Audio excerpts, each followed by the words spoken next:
আসসালামু আলাইকুম, সকলকে ধন্যবাদ। আজকে তোমার দিন নামাজের পরে আপনাদের মাঝে একটা ভিডিও নিয়ে আসলাম, একটি গুরুত্বপূর্ণ ভিডিও। তো আপনারা আশা করি আমার সাথে থাকবেন এবং গুরুত্বপূর্ণ কিছু কথা শুনবেন। আপনারা অবগত আছেন যে আজ আমি যে ডেটে ভিডিও করতেছি, এই ভিডিওটা মূলত আজকে 31 তারিখ। তো আপনারা ইতিমধ্যে জেনে গেছেন 31 তারিখে মালয়েশিয়াতে প্রবেশের নিষেধাজ্ঞা। মানে পূর্বে যতগুলো কলিং আসছিল, যারা যারা ফ্লাইট করতে পারবে 31 তারিখের মধ্যে তারাই শুধু আসতে পারবে। তো এটাই হয়েছে আজকে 31 তারিখ। তো 31 তারিখের যে কথাটা বলা হয়েছিল যে 31 তারিখের মধ্যেই মালয়েশিয়াতে প্রবেশ করতে হবে, এর পরবর্তীতে যারা প্রবেশ করবে তারা প্রবেশ করতে পারবে না, কেননা সরকার ইতিমধ্যেই খুব কঠোর হয়ে গেছে।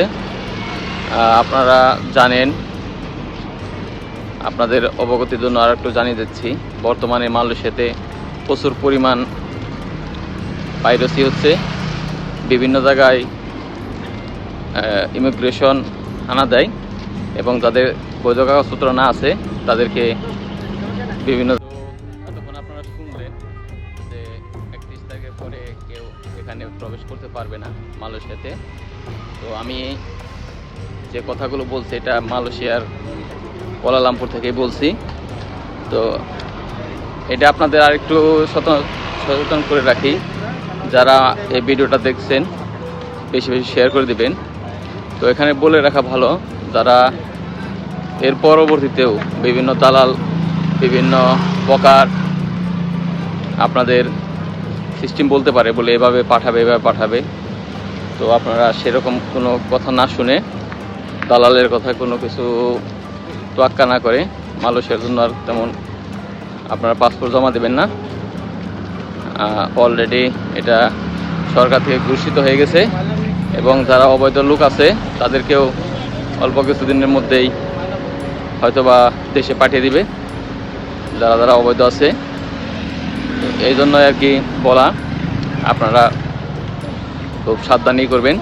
আর আজকে লাস্টটার দিনের মধ্যে আমি এই ভিডিওটা করতেছি 31শে মে 2024। তো এর পরবর্তীতে মালয়েশিয়াতে প্রবেশের কোনো সিস্টেম নেই। তো হয়তোবা আজকে যে লাস্ট ফ্লাইটটা আছে 12টায়, ওইটাই হয়তোবা হয়ে যাবে।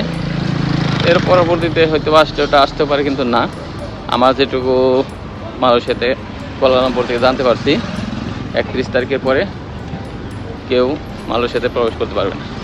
তো লাস্টে এটাই বলবো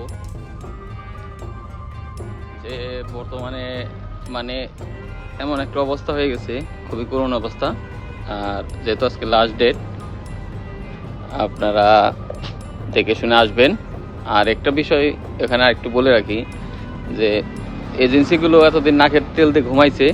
তো এখন যে লোক লাস্ট ডেট, মানে সকলেই এমনভাবে লোক পাঠাতেছে, মোটামুটি ধরেন এয়ারপোর্টে এসে অনেক লোক এয়ারপোর্টে এসে আর কি জমা হয়ে গেছে। এদেরকে কোম্পানি সেরকমভাবে রিসিভ করতেছে না, মানে বিশাল একটা প্রবলেমে দেখাচ্ছে। কিন্তু এটা কোম্পানিরা কোনো কিছু করতেছে না এবং বাংলাদেশ দূতাবাসও এরকম কোনো একটা পদক্ষেপ নিতেছে না।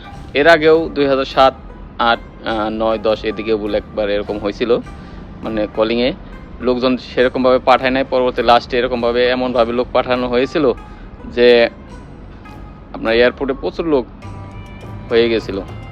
এখন বর্তমানে যারা এয়ারপোর্টে এসে আসছে এবং 31 তারিখ আজকে যারা আসবেন তারা এসে অনেক কষ্ট করতে হবে, মানে প্রচুর ওখানেই থাকতে হবে অনেক সময়। এরকম একটা পরিস্থিতির সৃষ্টি হয়ে গেছে। তো আপনারা সকলেই ভালো থাকবেন, সুস্থ থাকবেন, এই কামনায় বিদায় নিচ্ছি। সকলকে এটা জানিয়ে দিবেন। আল্লাহ হাফেজ। আসসালাম।